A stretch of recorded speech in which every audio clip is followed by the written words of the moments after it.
Boa noite, nós vamos falar um pouco sobre ataque por cloretos. A minha equipe é composta por a Carol, pelo Euclides, pela Isabelle, por mim e pelo Jardel. Pode passar. Introdução. A penetração de íons cloretos nos concretos. Ela é uma das principais causas da instauração de processos corrosivos nas estruturas de concreto armado, onde ocorre que, em determinadas condições, os íons de cloreto eles podem penetrar através da matriz cimentícia. E assim, ao atingir as armaduras, eles podem destabilizar a camada passivadora das armaduras, propiciando as condições necessárias para a instituição do processo dito. Com que esse fenômeno está diretamente relacionado? Ele está relacionado diretamente com as características do concreto de cobrimento das armaduras e também com o nível de agressividade do ambiente no qual as estruturas de concreto armado estão expostas durante a sua vida útil. Os cloretos podem ser encontrados nos concretos de duas formas, com o cloreto livre solúvel na forma de íons na água dos poros ou como cloreto combinado, formando parte das fases hidratadas do cimento. O primeiro trata-se do cloreto realmente agressivo à armadura e o segundo, geralmente, ele se encontra combinado na forma de cloroaluminato. E a soma do cloro livre e o combinado é denominado cloreto total. Embora o cloreto solúvel em água seja o que pode provocar a corrosão, é conveniente determinar os cloretos totais, pois parte dos combinados podem vir a ficar disponíveis para reações prejudiciais devido a fenômenos tais como carbonatação do concreto ou elevação de temperatura.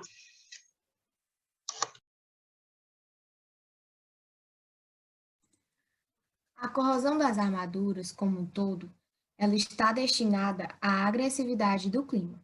Um dos ambientes de maior agressividade para o concreto armado é a atmosfera salina, principalmente pela ação da maresia, né, e de águas saturadas de sais em contato direto com a estrutura. Estes sais, né, tais como os de bases de cloreto, eles podem despassivar a armadura, né, que está dentro do concreto, e assim desencadear o processo de corrosão dos íons cloretos, que penetram no concreto através de fissuração. Pode passar.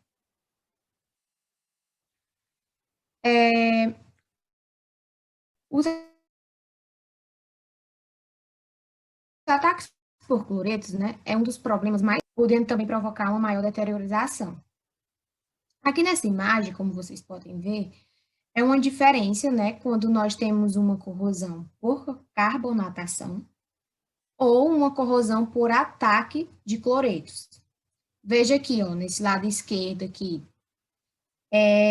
nós temos esse tipo de situação, que é a carbonatação, acontece, né, a corrosão acontece de forma generalizada. E no lado direito, né, você tem uma corrosão de uma região onde o ácido, aliás, onde o íon cloreto, ele acontece em regiões de pits, ou seja, em pontos. Como vocês podem ver, né, a carbonatação é aquele tudo marronzinho ali no aço. Já o cloreto, o ataque por cloreto, eles são em pontos, como vocês podem ver aí na imagem.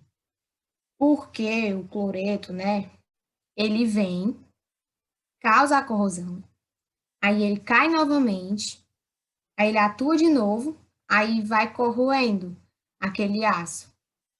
Aí ele é um processo em que vai se transformando, se corroendo ali, né, até chegar a cortar o aço, porque ele vai fazendo corrosão por pontos, diferente da carbonatação. Pode passar. Os aspectos gerais dos ataques por cloretos são manchas, né, superficiais de cor marrom avermelhadas, como vocês podem ver na imagem ao lado, né, o ferro, o aço, a armadura aí de cor marrom avermelhadas. Apresenta corrosão localizada com formação de pits, como já falei anteriormente. E as causas prováveis são a presença de agentes agressivos, né, incorporados ao cloreto, como águas salinas, aditivos à base de cloretos ou cimentos. Pode passar. Nessa imagem, né, como vocês podem ver, de acordo com o que vai acontecendo na corrosão, né, vai se acumulando aquelas crostas que saem do aço, que ele vai corroendo e vai criando aquela película marrom avermelhada, como falei anteriormente. Aí, como elas são expansivas, né, essas crostas, elas passam a ocupar volumes de 3 a 10 vezes o volume original. Aí, com isso, como elas são expansivas, né, o concreto acaba se deslocando, como vocês podem ver aí na imagem. Aí, na letra D, o concreto se deslocando por causa dessas crostas expansivas, né, que acabam não tendo espaço ali, e aí acontece esse deslocamento do concreto. E é isso. Bom, a influência do cimento na velocidade e profundidade dos íons cloreto. Ele vai influenciar de acordo com a sua composição, a quantidade ou os tipos de cimento. De acordo com a sua composição, a gente tem que atentar à relação de C3A, que é o aluminato tricálcio, e C4AF, que é o alumínio ferro tetracálcio. Esses dois compostos eles vão se combinar com os íons de cloreto e formar os cloroaluminatos de cálcio hidratado, que é uma reação que vai diminuir o fluxo de penetração de íons cloreto, porque reduz a concentração dos íons livres na solução aquosa dos poros do concreto. Ou seja, quanto mais C3A tiver no meu cimento, mais tempo levará para iniciar a corrosão das armaduras, devido à sua influência nessa fixação dos íons. Pode passar.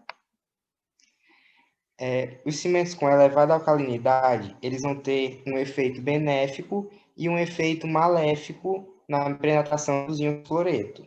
O efeito benéfico é que os cimentos mais alcalinos têm um elevado OH-, que vai abaixar a sua relação Cl-OH-, e, consequentemente, vai diminuir a corrosão. E o fator nocivo ou maléfico é que esses cimentos possuem uma pequena capacidade de retenção dos íons cloreto, porque eles têm menos C3A. Pode passar. Os cimentos com adições minerais vão reduzir a porosidade, ou seja, vão tornar os poros mais finos, e também ocorre uma mudança nos hidratos do cimento, o que gera uma redução na mobilidade dos íons de cloreto. Geralmente, essas adições minerais têm uma boa influência na redução de penetração de cloretos, pelo fato de aumentarem a quantidade de aluminatos disponíveis na minha mistura, que possuem uma capacidade de fixação de cloretos. E também, por provocar uma diminuição e a interrupção dos poros da pasta de concreto, ele vai dificultar a entrada dos íons agressivos para o interior do concreto. Pode passar.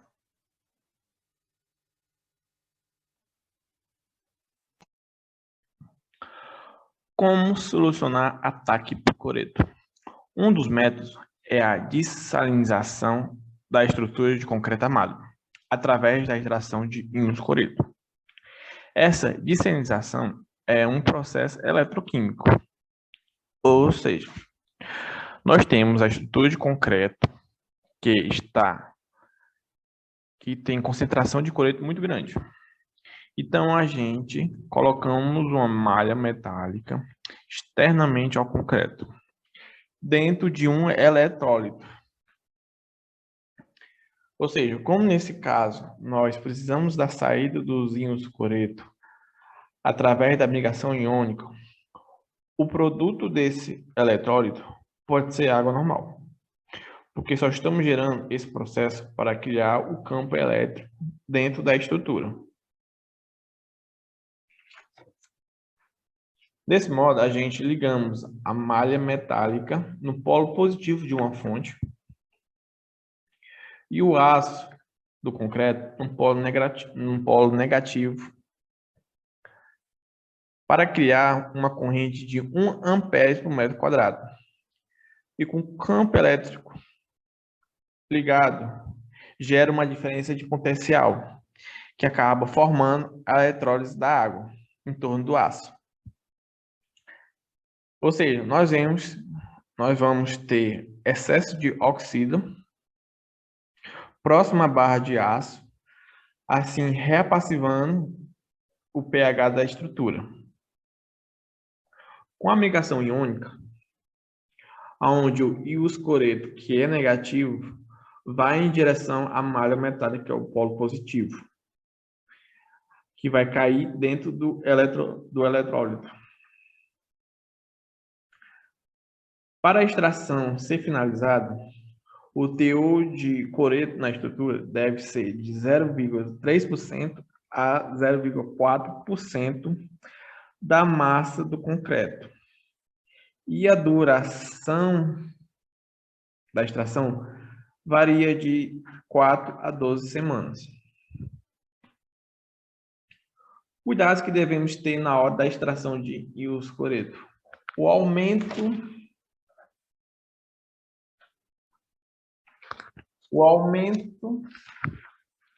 da alcalinidade se deve aos gregados, que vão ter a reação áulica-sílica na presença de agregados reativos. E os cloretos livres são rapidamente removidos, sobrando os cloretos que estão mais bem presos dentro da estrutura. Para a retirada desses cloretos, se deve à necessidade de ligar a fonte uma semana e a semana seguinte desligar. Assim, tendo a quebra do pH da estrutura variando muito e soltando os cloretos que estão bem presos dentro da estrutura. As vantagens da extração de íons cloreto no concreto armado. Ela corrige a causa da corrosão, tem proteção por longo prazo, porque após a extração do íons cloreto, a gente coloca uma película permeabilizante, dificultando a entrada de novos cloretos após a extração.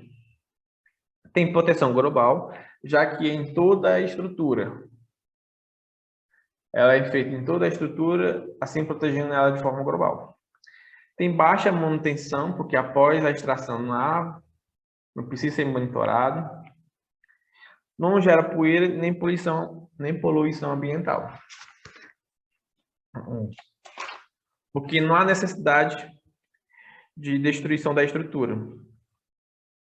Sendo que, se a 10% da seção nominal do aço estiver comprometida, deve-se a necessidade de reforço da estrutura. Após isso, que deve-se iniciar a extração de íons cloreto.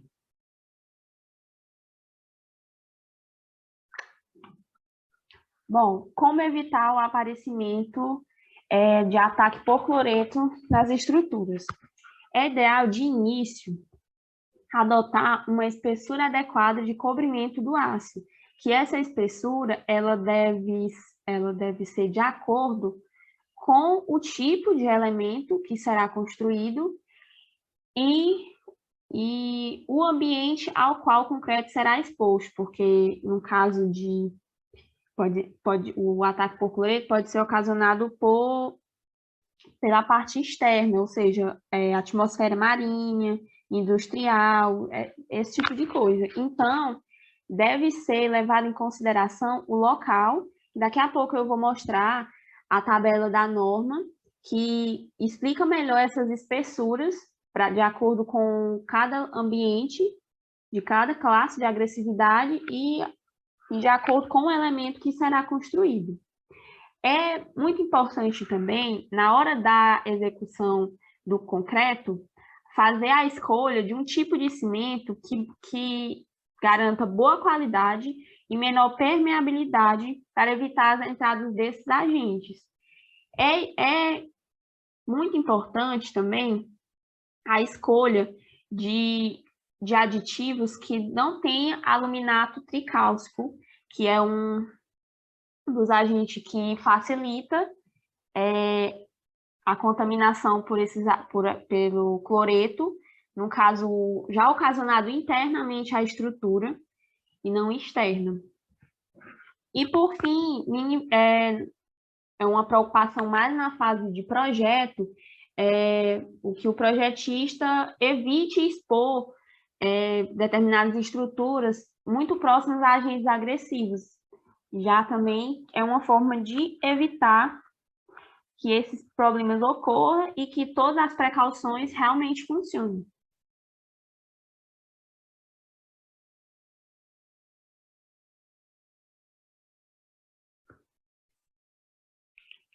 Adotar uma espessura adequada de cobrimento. No caso, como eu falei anteriormente, temos aqui a norma NBR 6118, que divide os ambientes em classes de agressividade, entre fraca, moderada, forte e muito forte, que aí vai classificar em cada uma dessas classes. E nessa tabela da direita, vemos a espessura de cobrimento do aço, como eu já tinha falado, de acordo com o tipo de estrutura, com o elemento que será construído e de acordo com suas classes, a espessura que melhor atende às condições daquele local, para evitar que o cloreto penetre o concreto e acabe despassivando o aço.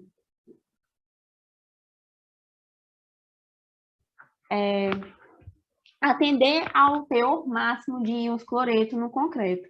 A norma ABNT-NBR 12.655 expõe as recomendações para o teor máximo de cloreto no concreto, para que se obtenha a proteção da armadura e, ao mesmo tempo, evitar que a camada passivadora seja degradada. Nesse caso, já leva em consideração as questões o cloreto já está presente dentro da composição do concreto. Então, temos essa tabela que indica o teor máximo que é permitido nesse concreto para evitar que esses agentes